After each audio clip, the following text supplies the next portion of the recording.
البدع والأهواء، أهل البدع العقائدية وأهل البدع السياسية. نقول بيننا وبينكم السلف، بيننا وبينكم الكتب، كان فيقول البدع بيننا وبينكم. بسم الله الرحمن الرحيم.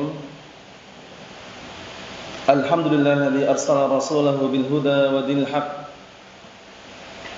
ليظهره على الدين كله وكفى بالله الشهيدا. أشهد أن لا إله إلا الله وحده لا شريك له إقرارا به وتوحيدا،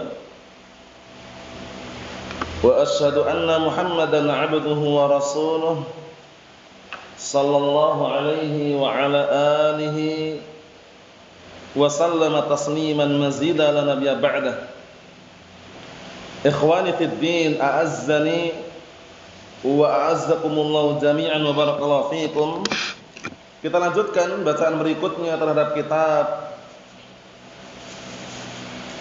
Kitabul Ilm yang diambil dari Sahih Bukhari yang disyarah oleh Asy-Syaikh Al-'Allamah Zaid bin Hadi Al-Madkhali asabahullah.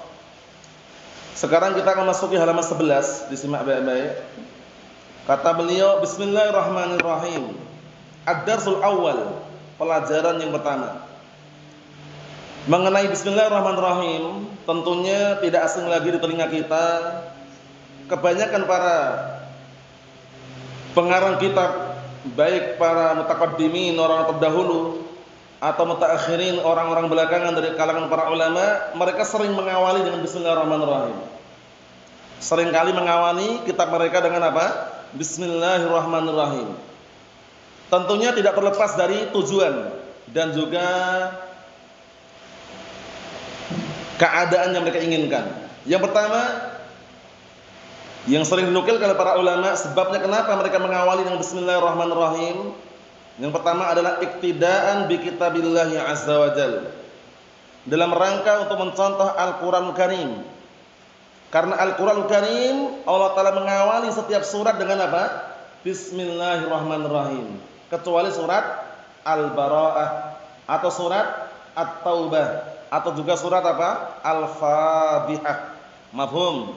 Itu yang pertama, iktidaan bi kitabillahi azza wa jalla. Yang kedua, iktidaan bin Nabi sallallahu alaihi wa ala alihi wasallam, dalam rangka mencontoh Nabi kita Muhammad sallallahu alaihi wa ala alihi wasallam. Kenapa? Li'annahu kana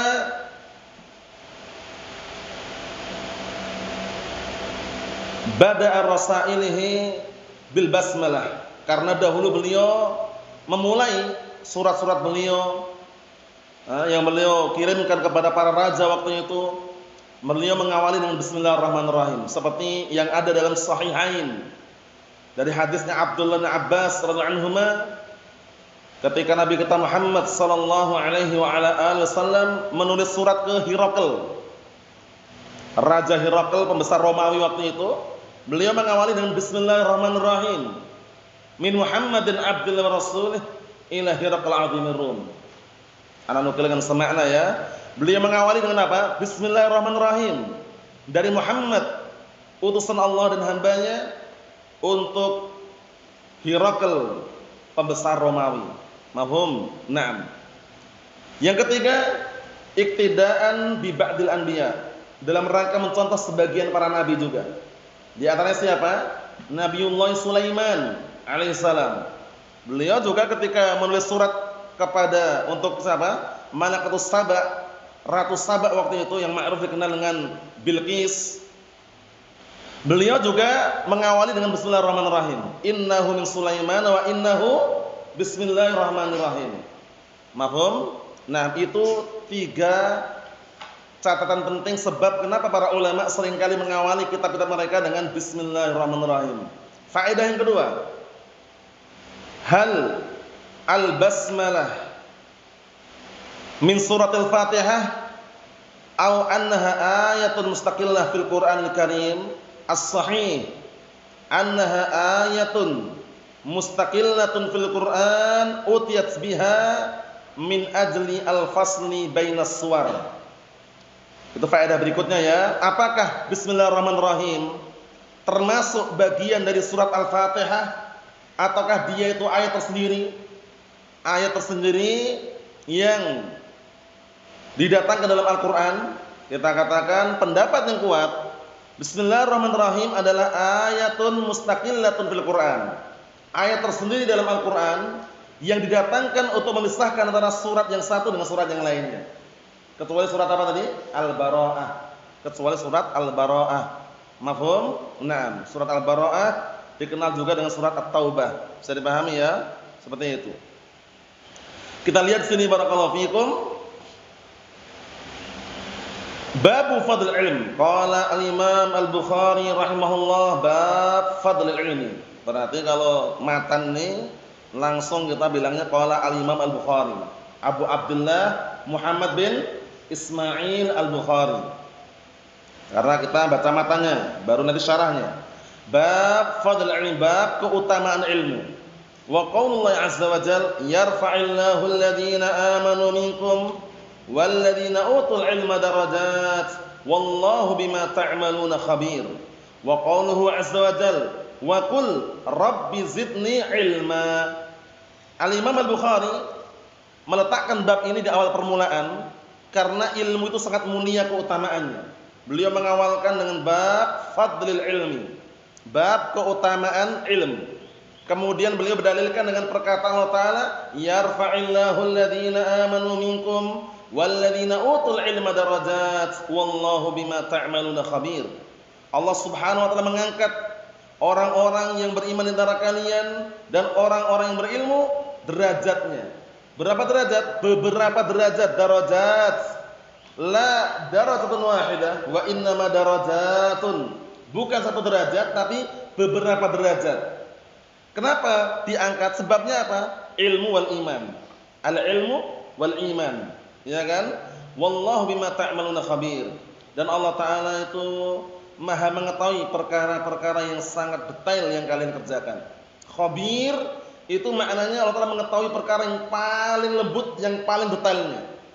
Alim itu umum. Bil khabir itu pengetahuannya benar-benar teliti, jeli, detail. Itu ada makna tersendiri, khabir. Mafhum? Kemudian ayat yang berikutnya yang jadikan dalil oleh Al-Imam Al-Bukhari rahimahullah, wa qul rabbi zidni ilma. Dan katakanlah wahai Rabbku, tambahkan kepadaku ilmu. Dari mana sisi pendalilan ini keutamaan ilmu? Yang pertama tadi, dari sisi orang diangkat derajatnya karena ilmu. Bukan karena kekayaan yang dia miliki, bukan karena jabatan yang paling tinggi yang dia dapatkan, bukan karena wanita yang paling cantik yang dia nikahi, tapi karena ilmu. Satu. Berarti pas ya pendalilannya ya, keutamaan ilmu ya. Nah, yang kedua, di sini Rasulullah SAW diperintahkan oleh Allah Ta'ala agar meminta tambahan apa? Ilmu. Bukan tambahan harta, bukan tambahan jabatan yang tinggi, tapi ilmu. Lihat, wakul, dan katakanlah Rabbi zidni ilma. Wahai Rabbku, tambahkanlah untukku ilmu. Rasulullah minta ilmu tambahan. Paham ya? Bukan minta tambahan harta, tapi meminta tambahan ilmu. Itu menunjukkan bahwasanya keutamaan ilmu itu besar. Dan orang yang berilmu tentunya keutamaannya besar sekali. Fadlul alim, 'alal 'abid. Keutamaan orang yang berilmu dibandingkan ahlu ibadah. Ka fadlil qamar lailatul badr 'ala sa'iril kawaib. 'Ala sa'iril kawakib. Artinya keutamaan orang yang berilmu dibandingkan ahlu ibadah itu seperti ibaratnya keutamaan bulan purnama dibandingkan semua bintang yang ada. Lebih manfaat mana kira-kira? Yang berilmu atau ahli ibadah tadi? Yang berilmu. Karena yang berilmu itu manfaatnya untuk dia dan untuk orang lain. Bagaikan bulan purnama, menerangi banyak kan? Beda dengan bintang-bintang yang ada. Dia hanya menerangi untuk dirinya sendiri. Bisa dipahami? Ahli ibadah manfaatnya kembali ke dia. Tapi al-alim manfaatnya kembali ke dia dan orang lain. Mafhum? Naam. Kita lihat syarahnya. Qala asy-Syaikh Zaid bin Hadi al-Madkhali rahimahullah. Alhamdulillahirabbil alamin. Wa sallallahu wasallam ala nabiyyina Muhammad wa ala alihi wa sahbihi ajma'in. Ini awal ya permulaan syarah Segala puji milik Allah Ta'ala Rabb semesta alam. Salawat dan salam semoga tercurahkan kepada Nabi kita Muhammad sallallahu alaihi wa ala alihi wasallam dan kepada keluarganya dan juga para sahabatnya dan orang-orang yang mengikuti beliau semuanya. Qala al-muallif rahimahullah, berkata al-muallif Kitabul Ilm. Di dalam Kitabul Ilm, karena beliau mengambil Kitabul Ilm baru meletakkan bab di bawahnya. Berarti al-muallif siapa ini? Al-Imam Al-Bukhari. Karena kitab yang kita ambil ini Kitabul Ilm dari Sahih Bukhari. Paham ya? Sahih Bukhari kan tebal itu ya. Di dalamnya kan banyak kitab, Kitabut Thaharah, Kitabus Shalah, Kitabuz Zakah, ya kan? Nanti Kitabuz Jihad, Kitabun Nikah, Kitabul Buyu'. Tapi yang kita ambil Kitabul Ilmnya saja. Paham ya? Jadi jangan sampai salah memahami. Jadi yang kita pelajari bukan Sahih Bukhari ini. Yang kita pelajari memang diambil dari Sahih Bukhari tapi Kitabul Ilmnya saja. Mafhum? Naam. Al-Kitab bil Lughah, kitab secara bahasa, kata Syekh Zaid bin Hadi Al-Madkhali rahimahullah, ad-dhammu wal jam'.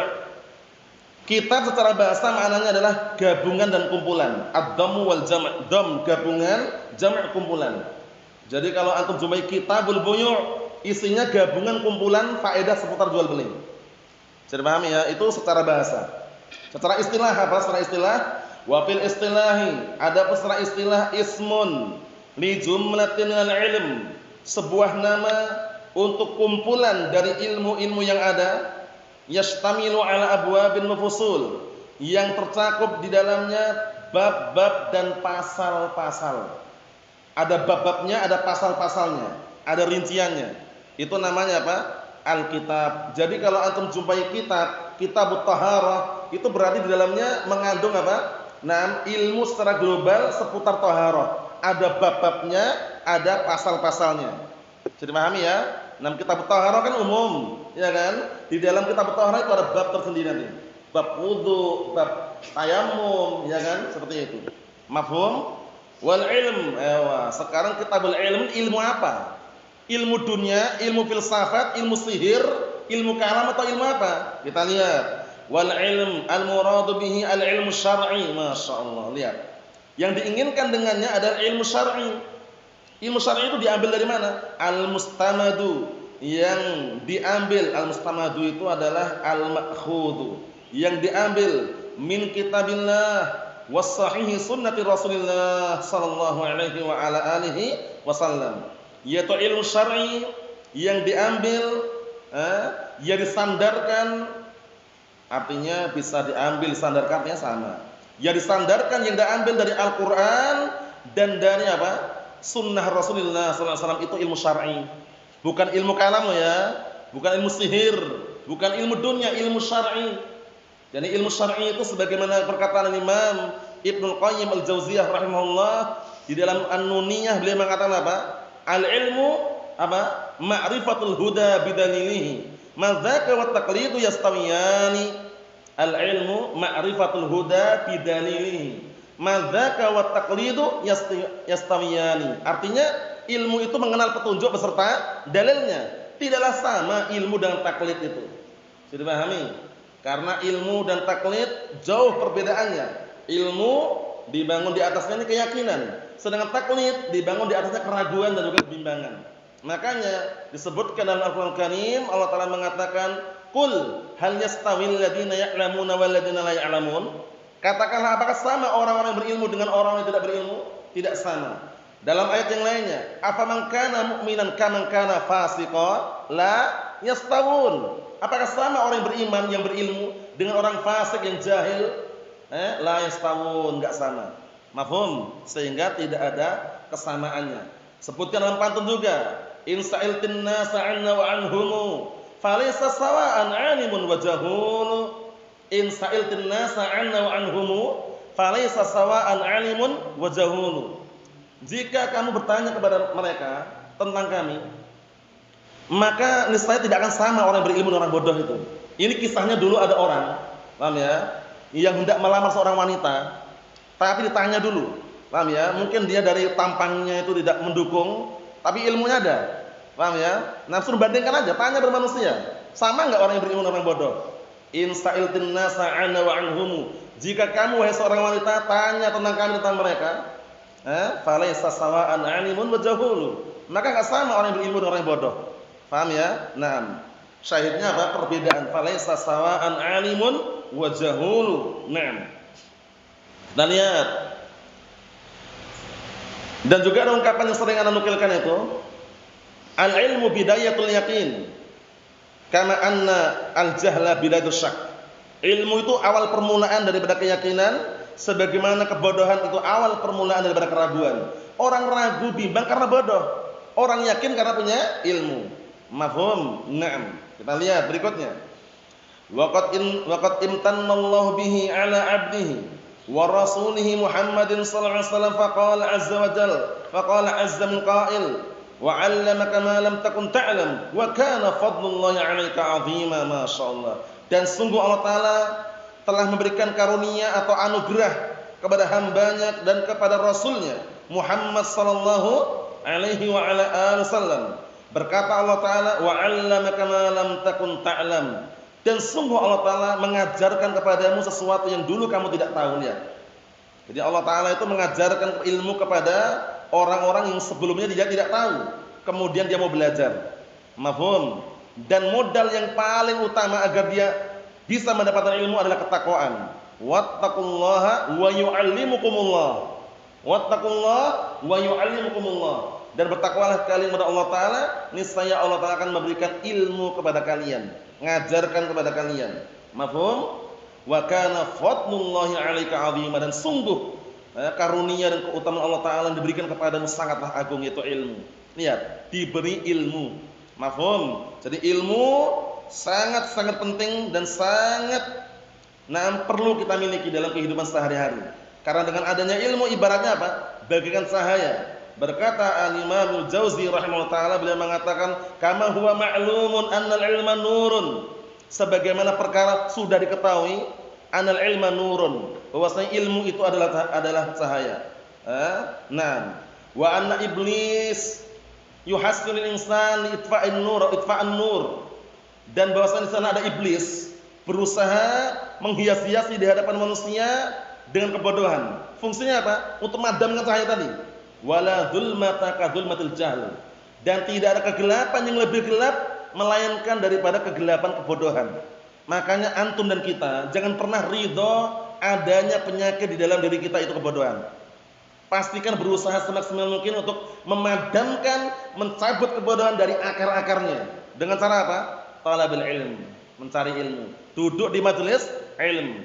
Sebagaimana para ulama menjelaskan kan bahwasanya al-alim, barakallahu fiik, la yakunu aliman illa ba'da ta'allum.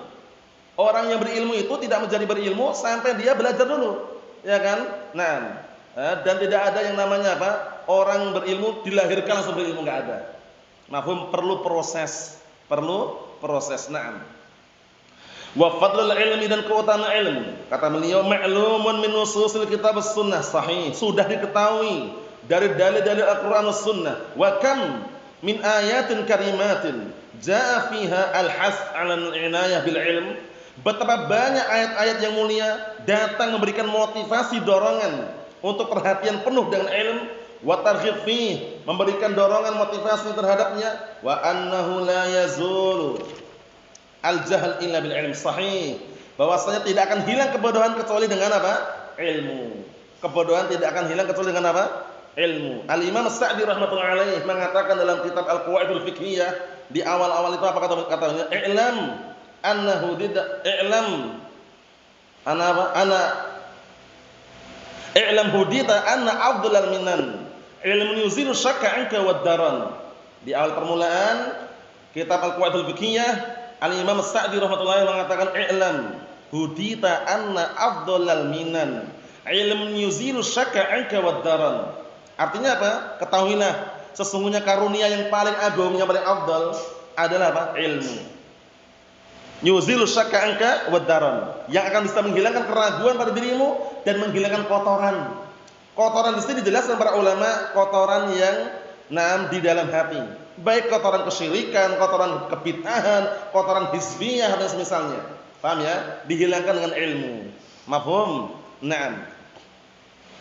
Kemudian ilmu itu ibaratnya sebagai penawar, obat yang mengobati penyakit al-jahl. Dan penyakit al-jahl ini penyakit yang sangat berbahaya. Efek sampingnya bisa merusak hati. Kalau hati sudah rusak, dia tidak mengenal lagi kebaikan dan tidak mengetahui perkara yang mungkar tidak dia ingkari. Bisa dipahami? Pantunnya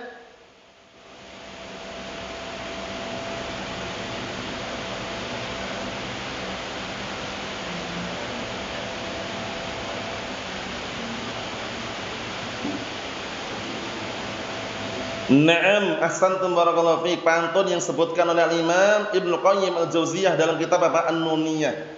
Wal jahlu da'un qatilun wa shifaa'uhu amrani fit tarkib muttafiqani nassun minal Qur'ani aw min sunnatin wa tabibu dzakal 'alim rabbani. Artinya kebodohan itu adalah penyakit yang bisa membunuh. Yang dibunuh bukan badannya, bukan jasadnya, tapi hatinya. Kemudian obatnya ada dua. Obatnya ada dua. Dua obat ini tidak pernah terpisahkan. Apa itu? Nassun minal Qur'ani aw min sunnatin. Obatnya adalah dalil dari Al-Qur'an dan As-Sunnah. Itu obatnya. Perlu dokter atau tidak? Perlu orang yang mengarahkan enggak? Perlu orang yang bimbing atau tidak? Perlu. Ibaratnya kalau orang sakit, itu dia beli obat, itu kan ada resepnya, resep dokter. Resep dokter. Berapa kali sehari dia minum obatnya. Nah, ini pun orang yang bodoh ini ketika dia mendapatkan obatnya Al-Qur'an Sunnah, itu bukan dipahami otodidak, tapi dipahami dengan pemahaman para salaful ummah. Paham ya? Dengan apa? Dengan melalui dokter. Siapa dokternya? Wa tabibu dzakal 'alim rabbani. Dokternya adalah para ulama ar-rabbaniyun, yaitu para ulama yang bisa mengajarkan ilmu mulai dari ilmu yang dasar sebelum ilmu yang tinggi. Lihat ini. Jadi ilmu ternyata bertahap juga ya. Jadi ilmu syar'i itu bertahap sebagaimana yang antum saksikan tentang ilmu dunia. Iya kan? Kalau antum lihat orang sekolah umum, ada SD kelas 1, kelas 2, kelas 3, kelas 4, kelas 5, kelas 6, itu pun bertahap ilmu mereka kan? Ilmu syar'i pun bertahap juga. Iya kan? Ilmu tauhid misalkan, ushul tsalatsah, qawaidul arba', kemudian usul sittah, nawaqidul Islam, kasyfus syubhat, masail jahiliyah, kitab tauhid, Fathul Majid. Panjang, paham ya? Itu kalau mau silsilah gitu ya. Asma wa sifat, al-qawaidul muslah, lum'atul i'tiqad, wasitiyah, takrib tatmuriyahnya atau tahawiyah. Panjang prosesnya. Nah, itu kalau dipelajari bisa bertahun-tahun itu.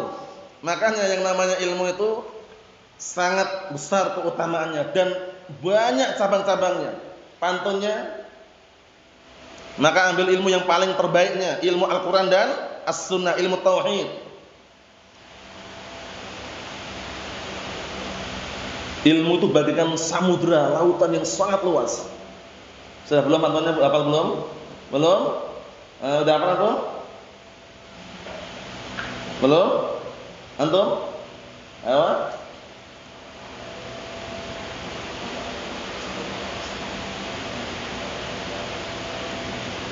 Naam, ahsanta barakallahu fiik.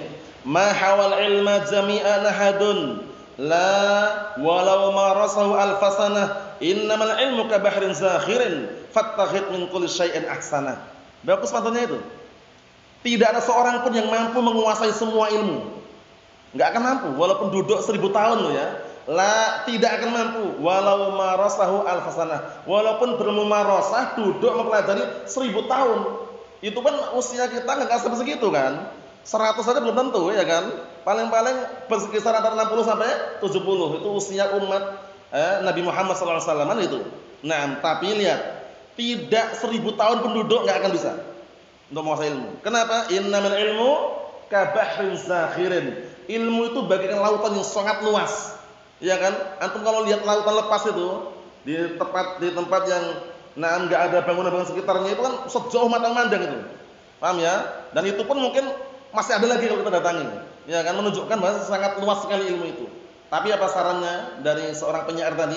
Fattakhid min kulli syai'in ahsana. Ambillah dari semua ilmu itu yang paling bagusnya. Ilmu yang paling bagus, yang paling indah adalah ilmu Al-Qur'an dan As-Sunnah, ilmu tauhid, ilmu akidah sahihah itu. Mafhum? Kita ambil dikit lagi.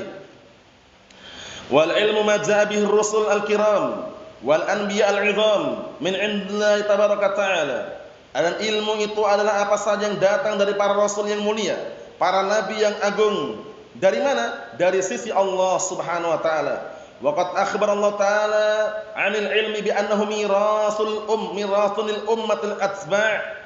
Masya Allah, lihat ini. Dan sungguh Allah telah mengkabarkan tentang ilmu, bahwasanya ilmu itu adalah warisan. Adalah warisan untuk umat yang mengikuti. Paham ya? Nah, warisan untuk umat yang mengikuti. Ya, tentunya kalau kita mengikuti Nabi kita Muhammad sallallahu alaihi wa ala alihi wasallam. Semangat bersalawat ya. Faqala jalla wa ala, Allah telah mengatakan, "Tsumma awrasnal kitaba alladziina istafaina min ibadina." Kemudian kami wariskan Alkitab kepada orang-orang yang telah kami pilih dari hamba-hamba kami. Enggak sembarang orang. Pilihan, dipilih. Faminhum dzalimun li nafsihi, maka ada di antara mereka yang mendolimi dirinya sendiri. Wa minhum muqtasidun, ada di antara mereka yang pertengahan. Wa minhum sabiqun bil khairat, ada di antara mereka yang bersegera dalam kebaikan, berlomba-lomba biidznillah, dengan izin Allah taala. Zalika huwal fadlul kabir. Yang demikian itu merupakan keutamaan yang sangat besar. Dalam ayat mulia ini menunjukkan manusia terbagi menjadi berapa? 3. Jadi manusia itu di dalam menghadapi ilmu ini, mendapatkan ilmu Al-Quran, ada 3. Pertama, zalim terhadap dirinya sendiri. Dalam arti enggak peduli dengan Al-Quran wala as-sunnah, enggak peduli dengan ilmu, berarti menzalim diri sendiri kan? Ya, menjerumuskan diri dalam kebinasaan, dalam kebodohan. Yang kedua, muqtasid, pertengahan. Dia mengerjakan apa yang wajib untuk dirinya. Nah, barakallahu fi, mengerjakan apa yang diperintahkan walaupun tidak lebih. Yang ketiga ini yang paling bagus, sabiqum bil khairat, yaitu orang yang berlomba-lomba dalam kebaikan. Jadi perkara wajib dia lakukan, perkara sunnah pun dia lakukan gitu. Lebih dia. Nanti kita lihat ya, ini maksudnya kaitannya manusia dalam menghadapi ilmu itu apakah semuanya senang dan ingin mendapatkannya, ternyata beda-beda. Ada yang semangat, ada yang pertengahan, ada bahkan enggak peduli dengan ilmu. Zalim li nafsihi tadi itu. Paham? Naam. Kenapa ilmu dikatakan warisan, barakallahu fiik? Karena kalau antum melihat dalam hadis, itu para nabi enggak ada yang mewariskan harta. La dinar wala dirham. Ma'ruf ya hadisnya ya, ma'ruf masyhur. Apa itu? Kata Rasulullah SAW, "Inna ma'syaral anbiya lam yuwarrisu dinaran wala dirhama, wa innama warasul ilm. Faman akhadahu faqad akhadha bihadin wafir." Ya kan? Artinya sesungguhnya segenap para nabi itu mereka enggak mewariskan dinar wala dirham. Jadi ketika mereka meninggal dunia, itu enggak meninggalkan dinar wala dirham untuk dibagi, tidak. Tapi mereka mewariskan apa? Ilmu. Maka barang siapa yang mengambil ilmu tersebut, maka sungguh dia telah mengambil bagian yang sangat besar. Wa innal ulama warasatul anbiya. Dan sesungguhnya para ulama itu adalah pewaris para nabi.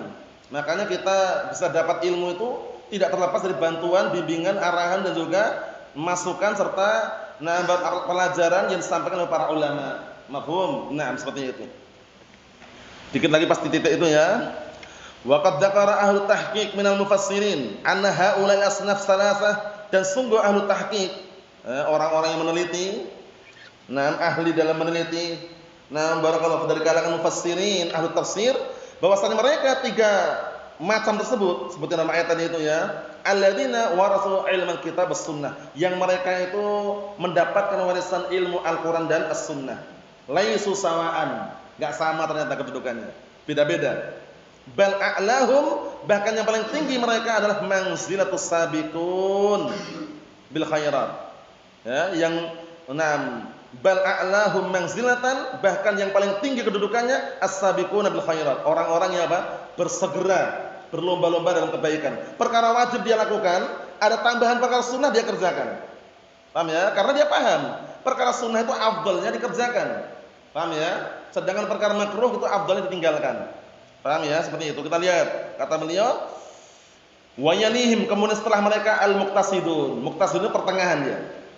Setelah muqtasidun siapa? Wa yali, yang paling rendahnya. Wa yali al-muqtasidin, setelah al-muqtasidun adz-dzalimuna anfusahum, orang-orang yang mendolimi diri mereka sendiri. Kita lihat rinciannya. Fa ammas sabiqun, maka adapun orang-orang yang mereka sabiqun, bersegera, berlomba-lomba, fahum qaumun sara'u fil khairat wastahadu, maka mereka adalah suatu kaum yang mereka bersegera dalam kebaikan dan bersungguh-sungguh. Dan orang-orang yang bersungguh-sungguh, barakallahu fiik, itu Allah telah mudahkan untuk menempuh jalan yang dia inginkan dari kebaikan tersebut. Walladzina jahadu fina lanahdiyannahum subulana wa innallaha lama'al muhsinin. Seperti itu ya. Sungguh-sungguh dimudahkan. Fasabaku khairum, akhirnya mereka mengalahkan yang selain mereka. Lihat, bersungguh-sungguh, bersegera, berlomba-lomba, akhirnya mereka mendahului yang selain mereka, mengalahkan selain mereka, mendahului selain mereka. Yang mana ciri-cirinya diantaranya wahumul mu'adduna lil faraid al-muksiruna minan nawafil, masyaallah. Yang tipe pertama ini, level pertama, level yang tinggi ini, yang dikenal dengan as-sabiqun bil khairat, mereka adalah orang-orang al-mu'adduna lil faraid, orang-orang yang mengerjakan perkara-perkara yang wajib, al-muksiruna minan nawafil, dan memperbanyak amalan-amalan sunnah. Amalan sunnah ini banyak sekali ya. Kalau salat wajib salat 5 waktu lah. Ada namanya nawafil juga di situ. Rawatib, qabliyah, ba'diyah, itu juga termasuk apa? Amalan kebaikan, dia berusaha untuk mendapatkannya. At-tariquna lil muharram wal makruh. Mereka orang-orang yang meninggalkan perkara yang haram dan yang dimakruhkan, ya. Perkara yang dimakruhkan pun mereka tinggalkan, bukan bermudah-mudahan. Karena perkara yang makruh itu walaupun orang mengerjakannya enggak berdosa, tapi afdalnya ditinggalkan. Paham ya? Perkara sunnah walaupun yang tidak mengerjakan tidak berdosa, tapi afdalnya dikerjakan. Itu cara berpikirnya ke situ. Jangan meremehkan wah cuman sunnah. Jangan juga meremehkan wah cuman makruh aja, jangan. Namanya peremehan itu nanti akibatnya bermudah-mudahan makruh terus yang dikerjakan, ya kan? Meremehkan sunnah, wah cuma sunnah, itu ujung-ujungnya apa? Ujung-ujungnya nggak ngamal ke sunnah. Jadi pahami ya? Nah, dikit lagi pas di titik itu ya. Nah, barakallahu fiik. Wa ammal muqtasidun, adapun orang yang pertengahan, bagaimana tipe yang kedua, level yang kedua ini, yang pertengahan, fahum qaumun iktasaru fil amal alama wajaba alaihim. Nah, alama wujiba alaihim, yaitu suatu kaum yang mereka itu mencukupkan beramal atas perkara-perkara yang wajib atas mereka, cukup. Yang wajib-wajib aja. Yang sunnah mungkin dia enggak kerjakan. Walaupun ngerjakan jarang, tapi perkara yang wajib dia kerjakan. Wa tarakul muharram alaihim, dan dia meninggalkan perkara-perkara yang haramkan atas mereka. Jadi ya, ini muqtasidun pertengahan ini. Paham ya? Wa ammad dzalimun, yang terakhir ini, adapun adz-dzalimun, orang-orang yang zalim, anfusahum, menzalimi diri mereka sendiri, fahum ashabul ma'asi. Mereka adalah para pelaku maksiat, allati hiya dunal kufril akbar, kemaksiatan yang di bawah kufur akbar. Aw syirkil akbar, kemaksiatan yang di bawah syirik akbar. Aw nifaq i'tiqadi, atau kemaksiatan yang di bawah nifaq i'tiqadi. Karena nifaq i'tiqadi itu kafir loh ya. Itu menunjukkan kekufuran. Nifaq i'tiqadi, bedakan antara nifaq amali dengan nifaq i'tiqadi. Kalau nifaq amali itu hanya berbahaya. Hanya berbahaya dalam artian enggak sampai kafir pelakunya. Cuman yusah wa yu'allam, dinasihati, diajarkan. Paham ya? Seperti apa? Ayatul munafiqi salasun. Tanda-tanda orang munafik ada berapa? 3. Itu nifaq apa? Amali atau i'tiqadi? Amali. Pertama, idza haddatsa kadzab. Apabila berkata dusta. Yang kedua, idza wa'ada akhlaf. Apabila berjanji menyelisih atau mengingkari. Yang ketiga, idza tumina khan. Apabila dipercaya berkhianat. Nah, 3 ini ciri khas orang-orang munafik yang nifaknya apa? Amali, enggak kafir. Cuma dinasihati, karena biasanya kalau terbiasa terus-menerus khawatir nanti masuk dalam nifak i'tiqadi. Kalau nifak i'tiqadi itu orang yang menyembunyikan kekufuran, menampakkan keislaman. Nah, di mana tempatnya? Nifak i'tiqadi ini tempatnya di bagian api neraka yang paling bawah. Innal munafiqina fid darqil asfali minan nar. Sesungguhnya orang-orang munafik itu berada di kerak api neraka yang paling bawah. Awil ilhad al-mukhrij min millatil Islam, atau barakallahu fi, kemaksiatan yang di bawah ilhad. Ilhad itu istilahnya penentangan, meyakini enggak adanya Allah, enggak adanya Tuhan, enggak ada sembahan, komunis, ateis lah. Paham ya? Yang bisa mengeluarkan dari agama Islam. Itu semuanya adz-dzalim ini yang menzalimi dirinya sendiri, maksudnya para pelaku maksiat. Itu rinciannya ya, barakallahu fiik. Adapun yang selanjutnya insyaallah pada pertemuan akan datang, karena masih panjang pembahasannya, dan ini termasuk syarah yang bagus juga ya, yang syarah oleh Syekh Zaid bin Hadi Al-Madkhali terhadap Kitab Al-Ilm dari Sahih Bukhari. Wallahu a'lam bissawab. Wassallallahu as-salamatu wal afiyah. Walhamdulillahirabbil alamin.